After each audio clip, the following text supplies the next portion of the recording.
You are listening to That You May Grow, a podcast brought to you by the Mount Vernon Church of Christ in Mount Vernon, Texas. I am one of your hosts and one of the ministers here at the Mount Vernon Church of Christ. My name is Preston McEllier, and with me today is my fellow minister and fellow host, Brother Jared Hammond. Good to be with you again, Preston. I always enjoy these opportunities, and moving forward, you know, with the theme that we've been going on and looking at these different names that we find in the Bible and the lessons that we can learn from them, you know, looking at their life. Now we're getting into a section, we've already kind of got past the garden and the mistakes that were made in the garden, but, you know, we're going to continue to see mistakes as well as, you know, good moments of different people's lives, but we can learn valuable lessons. They're very applicable today, even for us, just the same. Yeah, like you say, we've looked at life in the garden, and now we're getting our first glimpse at life outside of the garden. And we've kind of seen already what it might start to look like whenever, you know, we consider the sin of Adam and Eve. And as soon as we get into Genesis chapter 4, while there are some high points in it, Genesis chapter 4 primarily is noted for the bad. That's right, you know, and I don't know. I don't suppose that Adam and Eve really could foresee, you know, what was going to take place with their sons. You know, and of course their sons here, you know, and Cain is responsible for his own actions, right? But in a sense, you know, the first sin was there in the garden. This was a choice that was made by Adam and Eve, and, you know, the consequence that come from that, ultimately sin would go to all. And, you know, I don't think there's any way they could have foreseen just how vast this was going to spread, and it's somewhat, in the sense, the ripple effect of, you know, their original choices in the garden. Now, of course, they are responsible for their own actions. Right. You know, I'm not trying to say that they're not, but here's the ripple effect, and just as you see, as through one man entered sin into the world, which leads to death, here's that spread, and we're seeing the ripples of that. Well, and even, you know, thinking about that ripple effect, by the time you get to the end of Genesis chapter 4, you see how, moving even beyond the sin of Adam and Eve, you have the sin of Cain that we'll talk about here in just a second. But even that sin of Cain continues the ripple effect as you start to look through his family tree, and you get to Lamech, and he's one who we won't look at in depth, you know, going through a podcast episode on him. But when you look in Genesis 4:23, you see how he basically takes what it is Cain did, and he takes it kind of to the next level, right? You know, he says, I've killed a man for wounding me, even a young man for hurting me. If Cain shall be avenged sevenfold, then Lamech 77-fold. Basically, he's saying Cain was kind of right here on the scale. You know, if we're looking 1 to 10 of being a bad guy, Cain was maybe sitting at about a 7. Well, guess what? I'm sitting at about 15 on the scale to 10. That's kind of what Lamech is saying there. You know, even when you talk about that and you know, bringing out those verses, I can't help but to even look a little bit further into Genesis chapter 6, you know, where God looks down and every thought of man was, you know, evil, and it just the progression of sin and the effect that it has on mankind. But, you know, kind of narrowing back down to where it is we're looking, you know, today, Cain and Abel, looking at them two and what we can learn from this short account that we have with Cain and Abel. And so let's start there with Cain. He was the firstborn to Adam and Eve. We find from Genesis chapter 4 and verse 1. He's the one who Eve said, I have acquired a man from the Lord. So she names him Cain. And Jared, what's kind of one of the first things that we learn as we look at Cain?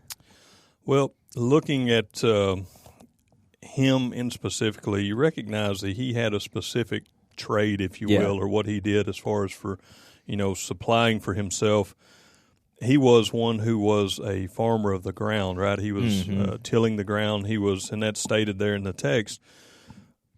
One of the main things that sticks out immediately, though, is when it comes to what they offer to God, right?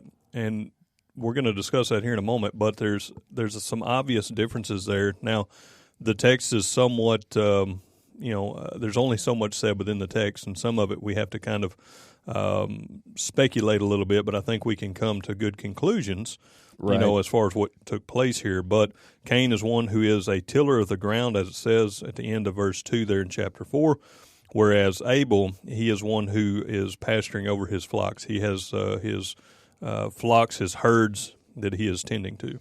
And with that, like you say, we'll look at it more kind of once we get specifically into Abel and look at his specific sacrifice, maybe why it is that Abel's sacrifice is more respected than Cain's. But what we can learn whenever we look specifically at Cain's sacrifice, at his offering to God, we see that simply making an offering, just giving in and of itself, is not necessarily enough. No, it sure isn't. And it brings about a great sin here in the choice of action that Cain takes, but it's something that we could also really think about in our own lives today and what we offer up to God. When we come together as the assembly of the saints, when we come together to worship our God, and the sacrifices even that we make in our lives, is it something we're doing that has a heartfelt, emotion driving these things, something that is because, I want to please my God. I want to be pleasing unto Him, or is it just something that's more done, okay, well, I got to do this, so here's what you're going to get. Right, and that's kind of the it's kind of the direction the text gives concerning that offering of Cain. You look at Genesis 4 and verse 3, it says, "In the process of time, it came to pass that Cain brought an offering of the fruit of the ground to the Lord." So, give Cain a check mark. He offered something to God, but clearly we see whenever we look at the contrast in Abel that the method in the giving, not necessarily what is given, but how it is given, makes all the difference. That's right, and the difference that you see there in verse 4, where it says, "Abel also brought of the firstborn of his flock, and of their fat." This is of the firstborn. This is of the best. This is the best that he had to offer, and that's immediately where Abel turned to. And there's not a whole lot said here within the text to imply why Cain's was not accepted, but we have to look at that and see that there is a difference being made there. There's a contrast being made there, as you stated. And maybe in time past, it's been suggested that the issue here for Cain was what he gave. But even if we look ahead into the law of Moses, and granted it's a different dispensation of time, different commands are given, we know that God was still okay, even under the law of Moses at times, for there to be specific offerings of the fruit of the ground. Just as an example, in Numbers chapter 13, in verse 20, the people are told to bring some of the fruit of the land. We see it was time of the season of the first ripe grapes. And so the concept there, you've got the first of the good of the land, and now they're being told to go ahead and bring that with them. That's right. And you see that repeatedly, and there's places as well in Leviticus where you can find mention of that in this idea of the first fruits, the best of. And that's more so, I think, what was expected. Right. There was an expectation that God had and what they were going to be given to him and what he was receiving from them, and it's pretty clear as you work through this text. Well, you look at verse 5 there in Genesis chapter 4, it says, "But he did not respect Cain and his offering. And Cain was very angry, and his countenance fell." There was a difference in what God saw as far as what Cain offered up, and no, this is not acceptable, right? But I think even beyond just being, and I think it's easy to make that point about the first fruits, but I think there's a lot about attitude that might be involved in this just the same. Yeah, and definitely there, once we hit that point at the end of Genesis 4 and verse 5, where it specifically notes he's very angry, his countenance fell. I think that maybe there's a lesson in that for us, that we really need to watch our anger and our attitude. That's right. If we allow it, if we allow our anger to fester, if we allow our attitude, as you see his countenance fell, his anger was boiling within him in a sense, it seems. And this seems to be what motivates these further actions that take place. Now, it is kind of interesting there in verse 6 where the Lord actually said to Cain, "Why are you angry? And why has your countenance fallen?" It's almost in a sense like God is looking at Cain and he is saying, okay, here's what I need you to do. I need you to examine the attitude of your heart before you react. Yeah. And if you don't kind of, bring your attitude under control, if you don't check it, then you're about to do something that you should not do. That's why when you get into Genesis 4 and verse 7, and we'll talk about that verse more specifically in a moment, but Genesis 4 and verse 7, that's why God says, if you do well, will you not be accepted? Right? If you bring your attitude and your anger under control, will you not be all right with me? Will you not be accepted? And if you don't, sin lies at the door. That's right, and he had the very answer that he needed. In a sense, God has said, okay, why are you angry? Why is your countenance fallen? Take a minute. Think about what's going on here. Mm-hmm. Consider your attitude. Consider your heart. And here's what needs to be done. Look, you can do differently. You can do better. There's an option A that God is trying to give to him here, whereas Cain, in his own mind, in this anger, it seems as if a option B is somewhat festering within his mind, and ultimately that's the route he takes. But,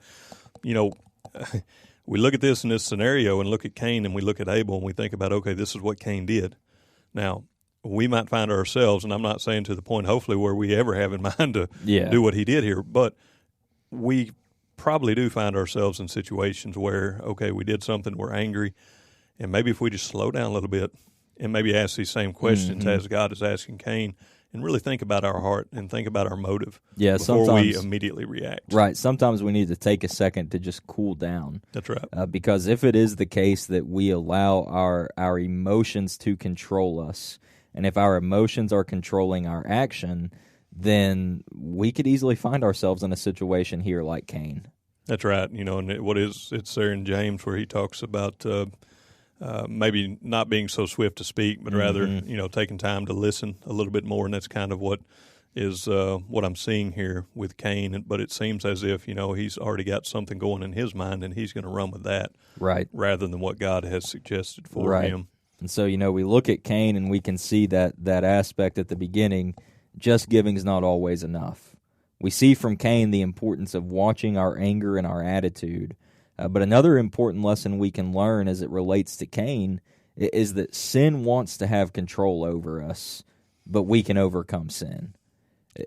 Something that for me at least that's always been lost in the story, and I don't know that I ever really noticed it until going through and kind of putting notes together for this specific podcast here. But in Genesis 4 and verse 7, like we've already mentioned, God says, if you do well, will you not be accepted? And if you do not do well, sin lies at the door. But when we look at the very last part of Genesis 4 and verse 7, concerning sin, God says its desire is for you, but you should rule over it. I can't help but to think about Romans chapter 6 there, I believe it is, where basically it's stating you're going to serve one of two, right? Mm-hmm. And the one whom you serve, this is your master.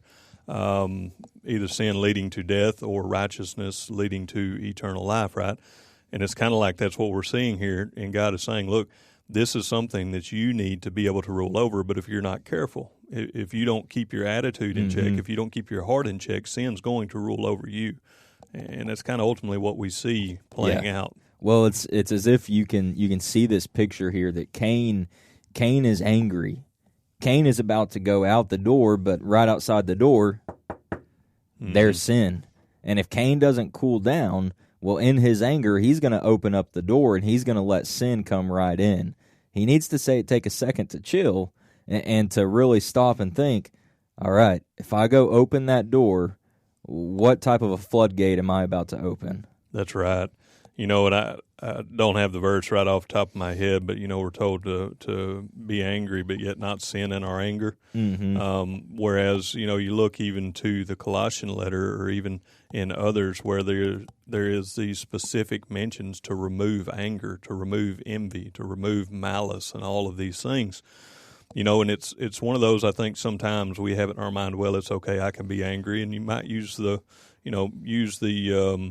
illustration of Jesus in the temple, right? There was righteous anger. Yeah.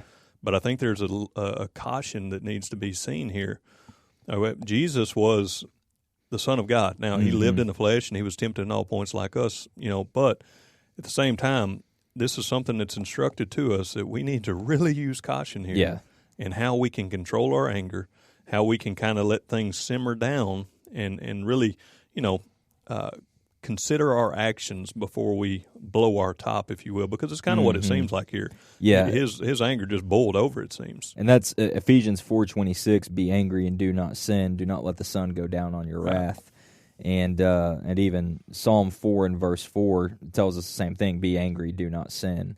And so, we might have that attitude, that emotion that just flares up at times, but do we let that emotion and that attitude drive our action? That's right. I don't know how many times, and this you may be able to say the same thing here, Preston, but I don't know how many times in my life when I have been just enraged with anger, just at the boiling point, and had that kind of knee-jerk reaction. Now, I would say even more than 9 times out of 10, after the fact, I really feel somewhat like a fool, for my actions and allowing, my anger to drive my choice of action. Saying that, it happens to the best of us, right? Oh, yeah. It happens to us, and it doesn't take, a scenario like this. It can be something as simple as driving down the road. It can be, communication with a spouse. It can be communication with a friend. Mm-hmm. But this is something that we really need to pay attention to, because who would have thought did Cain ever think for a second that when he first got angry that this is going to lead to me killing my brother?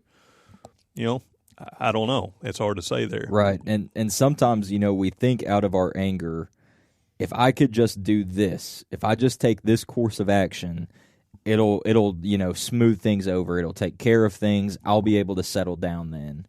But like you say, at the end of it, a lot of times we feel pretty foolish, and a lot of times we're not actually fixing the problem. That's right. And even thinking about that in this choice of action that Cain's going to take here, it's hard to really word this to get my exact thought out, but, my sin, the sins that I commit in my life are not corrected at the expense of another. And I don't know if that's saying it, as I should, but what I'm getting at is the action that he took was, okay, I'm going to take my brother's life. There was nothing that he was going to do in this envy or in this pride, whatever it was that was fueling this. This choice of action was not going to fix the original problem. God had given him the answer and what he needed to do. You can do better, right? But this is a choice that he chose, and it's never the case that, the sin that I commit in my life, that there's any way that I can lash out at someone else and it ever resolve what's going on between me and my God. And it's interesting here too, because there's, in the situation here for Cain, he had something happen for him that we don't have today. Before we find in Genesis 4 and verse 8 that Cain is talking with Abel in the field, and he makes the decision to ultimately rise up against him and kill him. Well, we go back to Genesis 4 verses 6 and 7. God specifically speaks to Cain and says, consider your attitude, consider your actions, and think about what's going to happen if you open up that door. Think about what's going to happen if you act in that anger. Well, clearly, Cain didn't think about that, and instead he thinks, based on what we see happens in verse 8, well, maybe if I take care of the problem, if I take care of Abel here, then everything will be all right, and maybe, now my offerings can be accepted. Right. And it's kind of a little blueprint, if you will, possibly that we're being supplied with here. Here's how we need to handle the situation. There needs to be that little voice of reason within our minds here. As you stated, God is actually speaking to Cain and saying, okay, hold on, slow down a minute, right? Well, for us, we need to have that voice of reason within our mind at a moment of anger like this, where we say, okay, why am I angry? Yeah. What is my current thoughts and my choice of actions? What's that actually going to accomplish? How can I actually do this correctly before I, blow my top or, and a lot of, people say, well, I have a short fuse. They'll give all these excuses and reasons for their actions. But at the end of the day, I think this is an expectation that falls on all. We really need to consider our actions before we just go out, and react on the cuff or, out of anger or anything of that nature. We need to slow down, just as God tried to do with Cain here. And Jared, I don't know what your thoughts are on it, but maybe sometimes it's a matter too of our pride, that we struggle when it is that we are humbled. We haven't humbled ourselves, and so something happens that actually humbles us, but we're still not willing to take being humbled. So we try to hold on to our pride, and maybe that's a little bit of what we have going on here. It could be. Very well could be. It's real easy to look at this and say, okay, there's more than likely a little bit of a pride issue here. That's one of the avenues that you could take, and even another in looking, at his brother and seeing what he did was acceptable, and even a thought that you kind of mentioned a while ago, well, if I get rid of my brother, then my offering will be acceptable. Well, almost in the competitive nature there and saying, okay, well, he's almost my competition now. Rather than seeing him as his brother, he sees him as a competition or someone that's standing between him and God being pleased with him. And of course, some of that, is just speculation because all we know is the action that's taken. That's right. We know there was some sort of a discussion that takes place. Obviously, verse 8, Cain talks with Abel, his brother, but we don't know exactly what they were talking about. We're just trying to kind of deduce from the evidence that we have here. But another good lesson we can learn as it relates to this situation and something specific from Cain is that when it is we open the door to sin and we give into that action, at times when we act out of our emotion, we've made a mistake, well, there are certain consequences we're going to have to face as a result of it. That's right. And one of the things that really stands out to me when God speaks to him about what has taken place, he says, "What have you done?" There in verse 10. He says, "What have you done? The voice of your brother's blood cries out to me from the ground. So now you are accursed from the earth, which has opened its mouth to receive your brother's blood from your hand. When you till the ground, it shall no longer yield its strength to you. A fugitive and a vagabond you shall be on earth." And here's Cain's response, and I think it's important there in verse 13. And Cain said to the Lord, "My punishment is greater than I can bear."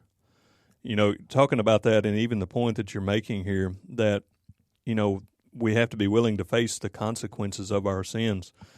The consequence was great here, more than he thought that he could actually bear. And it is the case, right? Sin does come with consequence, and ultimately that consequence is death. We understand that. But even in a moment, that sin, you look at someone's life today and a poor decision that they might make in their life, that might lead to some sort of consequence that they have to face as it pertains to the judicial system, right? They might have to serve time or something of that nature.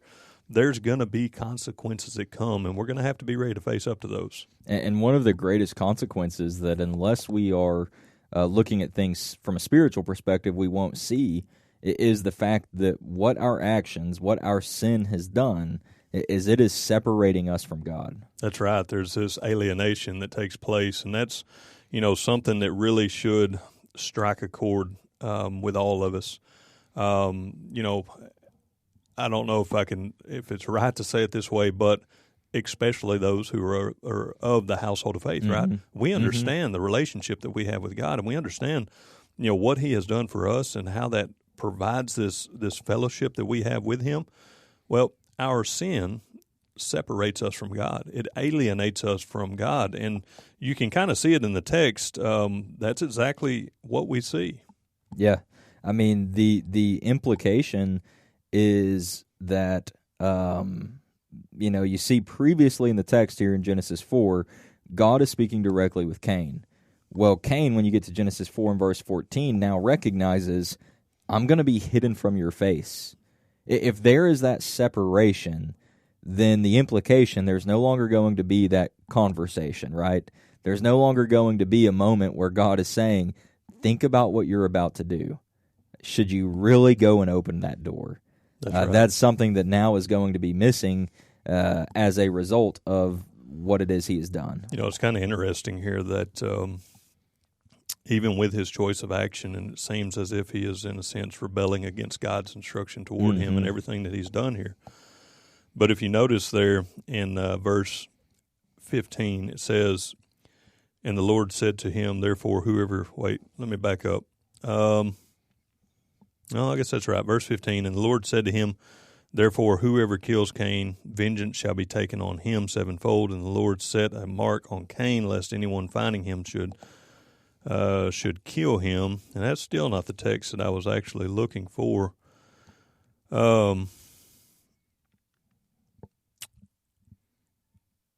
Well, I guess really it's in the response. That's what I was looking at. "I shall be hidden from your face." Mm-hmm. Okay, well, before we're thinking about his rebellious kind of attitude toward God and his instruction, and then he lashes out at his brother. Now that everything has, happened and he stops and God has told him what's going to take place, there's actually a little bit of fear you see here in Cain, right? So now he's kind of like, oh, man, wow, what did I do here? I don't know if he's questioning his actions or it's more just a case that he's questioning, wait, I'm going to be separated from you. Facing reality. Right. Because even it's not the fear, I think, is seen not just in the reality of his being separated from God, but you keep looking at the end of verse 14, and now he's saying, all right, I'm going to be a fugitive, I'll be a vagabond on the earth, and it's going to happen that whoever finds me is going to kill me. That's right. There's some fear in that, but within that fear, and you read verse 15 just a second ago, we find something there. We learn it through Cain, but maybe it's something that we can. It is something we can attribute back to God. Is that while He is a just God, and we'll have to face the consequences for our sins, we find as well that He is a merciful God, and for that, we ought to be thankful. That's right, and really, you can see His mercy. It's shown even before this moment here. It was shown all the way back to when he first made the mistake. Right? He was trying to extend his mercy then. Okay, you messed up. Now think about it. You can do better, right? But now even in this, after he chose to do wrong, God's mercy is still going to be extended toward him. And just the same with us. It's not limited to before the mistake, but also after the mistake. And it's something that we should be incredibly grateful for, today, that continued forgiveness. Yeah, absolutely. And it's, there's probably more that we could discuss as it relates to Cain. But again, just looking at some of those specific lessons we learned from Cain himself, again, we find that just giving is not always going to be enough, that we've got to think about our attitude, which is why we need to, like Cain should have, watch our anger, watch our attitude.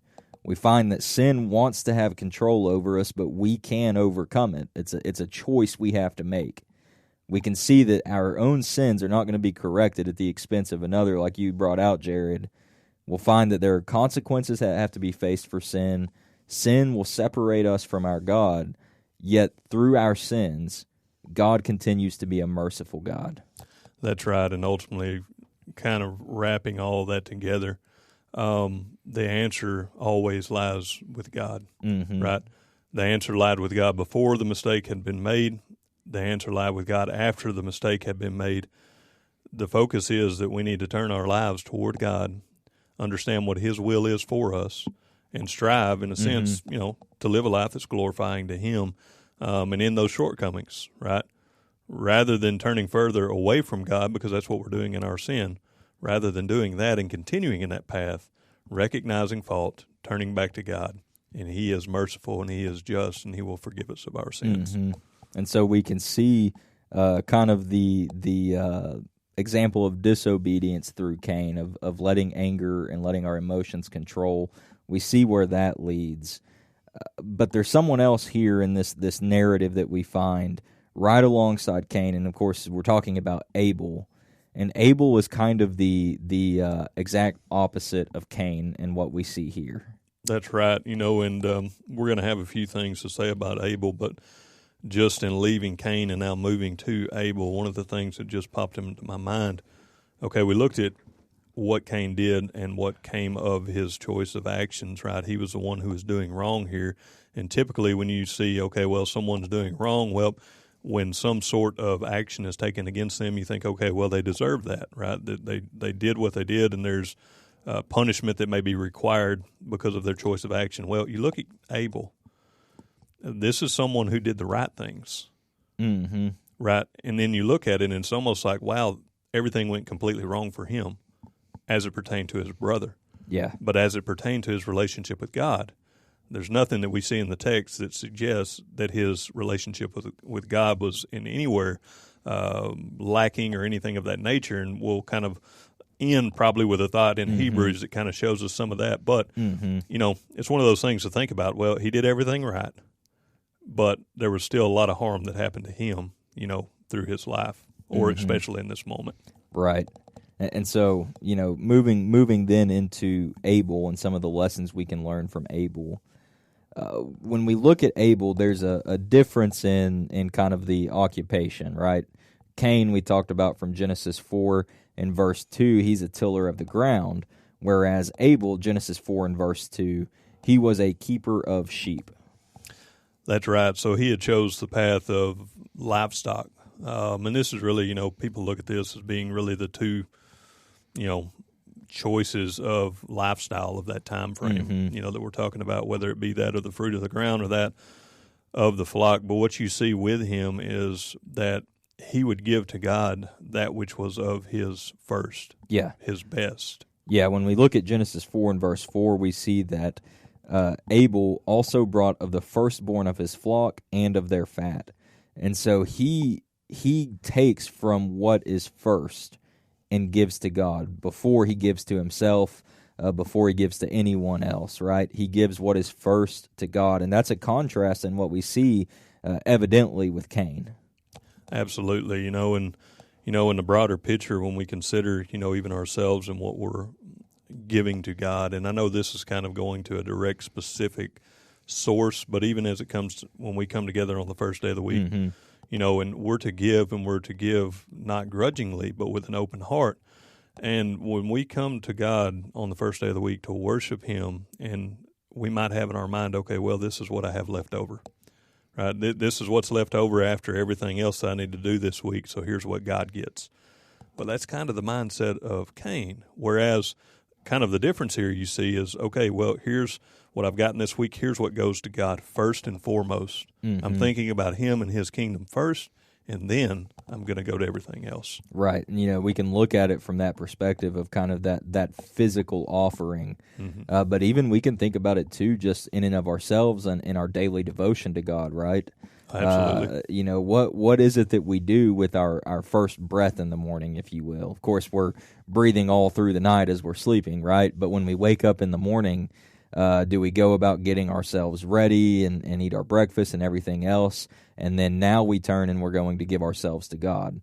Or instead, is it, as soon as we wake up, and maybe it's a little bit of an elementary example, but as soon as I wake up, before my feet hit the floor, am I already going to God, with my first thoughts of the day? Am I going to Him immediately in prayer? Am I giving Him what's first, or is it just kind of almost like Cain, where it's something I know I need to do, but maybe it just kind of comes almost as like an afterthought? That's right. You could continue that thought, and we won't go too far into it for the sake of time, but you could continue that thought into your everyday life and what you do throughout the entire day, where, yes, we have our responsibilities to provide for our families, for our home. We have these responsibilities to be able to continue in life, right? But there's also so many opportunities, I feel, that we might miss on a daily basis, where we have these avenues and these points where we can reach out to other people, and try and talk to them about God and talk to them about their faith and about their soul's sake and all of these things, where maybe it's a case that it's not always in the front of our mind. It's not something that we really have, in our plans for the day, if you will. And sometimes as we go about doing that, this is another lesson actually that we can learn, I believe, from Abel. When you look in Genesis chapter 4 and you look in verses 5 through 8, I think that we can see that whenever we act as we ought to, whenever we're obedient, whenever we're showing that great devotion to God, not everybody's going to appreciate it. And that's not even talking necessarily about those who are in the world, but you look at Cain and Abel, both are offering to the same God, right? The difference here is that Cain, or rather Abel, is giving that best devotion, Cain not so much. Well, you think about it from the application of today within the Lord's church, right? We can be giving God our all every day of the week, whereas another brother or sister in the congregation, they might not be giving God their all every day of the week. And sometimes doing that, it might hurt some pride a little bit for others. It might cause others to perhaps say some hurtful things. Maybe they try to, do certain things to cause us to try and lessen our devotion, if that makes sense. That's right. And you do see that a lot.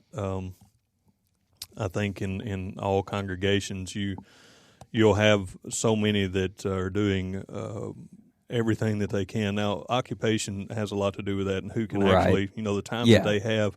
And I'm not trying to say anything against someone who has, longer hours they have to work. It may be harder for them to do some of the extra things, and we should never really, I don't think, measure it in the sense of, okay, well, this person's able to do this. This other person's only able to do this and this. Well, this and this might be the best that person can do, and that's great, right? It all kind of points back, in a sense, to his attitude and Cain's attitude. So I think attitude goes a long way with that. You could think of the widow and the two mites, right? She gave of everything that she had, whereas these others who had so much, and that's kind of going back to a physical, tangible thing where we're talking about more of spiritual works here, but I think it also implies just the same in that, and I think God knows us individually. I know that he knows us individually. He knew Abel, there in verse 10, he said, "What have you done?" Right? The voice of your brother's blood cries out to me from the ground. He knew what had taken place. He knows his own. Just the same, he knows our heart and how we are serving him and what purpose we are serving him for. Right, and it's important to recognize what it took for Abel to be recognized as one of God's own. Of course, we can see in Genesis 4 the difference in that Abel gives of the first fruit. There's no indication that that's how Cain gave. We can see Cain obviously has an issue, some with his attitude, whereas we don't necessarily see that with Abel. But whenever we jump into the New Testament and we come to Hebrews chapter 11, Hebrews chapter 11 and verse 4 tells us a little bit more about this situation between Cain and Abel. Hebrews chapter 11 verse 4 says, "By faith Abel offered to God a more excellent sacrifice than Cain, through which he obtained witness that he was righteous." That he was righteous, God testifying of his gifts, and through it, he being dead still speaks. That's right. The point in there that you see, there in Hebrews, and it's saying something in itself for him to be in that list, right? There with the list of those in this Hebrew, which is a Hebrew letter, which is often considered the hall of faith, if you will, or something of that nature, right? Well, Abel is one who is listed, and it's because of his faithfulness toward God and what he offered him. There was faith and trust in God, and he's saying, okay, here is the best that I have. Well, why is he willing to give the best that he has? He knows who is the one who is giving him the best that he has, right? It's all coming from God, and he has that understanding. And he says, okay, yes, I believe in you, God. I trust in you. You're the source. You're my giver. I'm going to give back to you that which is due. And it's not just the fact that we should give to God what is our best, that we should give to him what is first. But this shows us as well, it's all about how we do it, right? Cain still gave, but he evidently wasn't giving with the right attitude, with the right heart, for the right purpose. Abel could easily have given of the first fruit, but what we find combined with Hebrews 11 and verse 4 is he gives of the first fruit with faith. Well, it's that faithful offering, Hebrews 11 and verse 4 tells us, he obtained witness that he was righteous. As a result, God testifies of his gifts, and even though he is dead, he still speaks. And that's something powerful. That's right. It absolutely is. So many lessons that we can learn here from Cain and Abel. Hopefully, at the end of the day, we could say that our lives are more of that of molding or following the path of that of Abel. One who is trusting in the Lord, one who has faith in the Lord, one who is giving back to the Lord. And I can see in my own thoughts here, a sense of joy, a sense of happiness, and able to be able to do that, right? I think that goes a long way in our devotion to God is, where's the heart at in it? Not just about the actual actions of doing these things, but rather where our heart is. And we should take joy in having those kind of opportunities to give back to our Lord. Absolutely. And so when we put it all together between Cain and Abel, some of the lessons we learn, you go back to Cain, we see that just giving's not always enough. But now you bring in Abel and we find, what we give, we should give what is first. And even the point we just talked about from Hebrews 11 and verse 4, we should give out of faith. We learn from Cain that we need to watch our anger and our attitude. And Jared, you kind of hit on this a little bit right here at the end with Abel. We need to have some joy about what we do and the devotion that we give to our God. You look at Cain, You see that sin wants to have control over us, but we can overcome it. And if we're not careful and we choose sin, well, there are going to be certain consequences that we're going to have to face. One of those being the case that we will be alienated from our God. And that's a scary, scary thing. But thankfully, God is a merciful God. And in His mercy, He gives us opportunity, as long as we still have breath in our lungs, to always come back to Him. That's right. And, that kind of wraps us with, that highlight, if you will. And I appreciate that, Preston, of what we learned from Cain. Final thought on Abel, I guess, and some of the things that we've discussed about him as it, could apply even to us today and even to our listeners, right? If you're listening in, I hope, or I think I could say that you're listening in because you want to grow closer to God. You want to have a stronger faith in Him. Well, part of our responsibility is our servitude back toward our God, right? We are to be laboring abundantly, and our laboring, our doing the right things, it does not always mean that things are going to go smoothly. It does not mean that things are always going to be great. There may be times when we're doing all the right things, yet it may seem as if we're getting punished the most, or we're, getting the short end of the stick, however you want to say it. But keep pushing forward. Keep pressing toward the goal. Absolutely. And that's, again, so many lessons.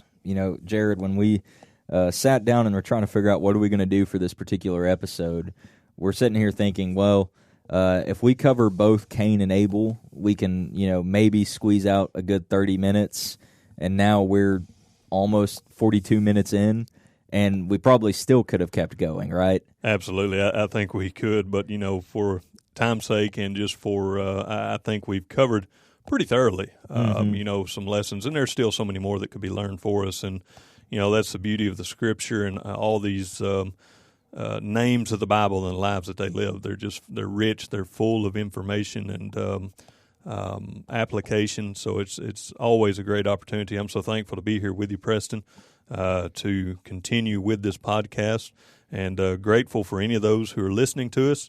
We're happy to have you following our podcast, and thankful that you're desiring to grow closer to God, and we hope that you continue to live by faith and trust in the Lord and serve to the greatest of your ability. And we hope that you'll be able to be with us again at the next time as we continue looking through at people of the Bible. And most likely in our next episode, we'll be moving right along into Genesis chapter 6, and we'll find ourselves looking at Noah. And so we're thankful that you've been with us today, and if you stuck with us for all these, 42, 43 minutes now, we are grateful for you. And we hope that you continue to grow closer to our God.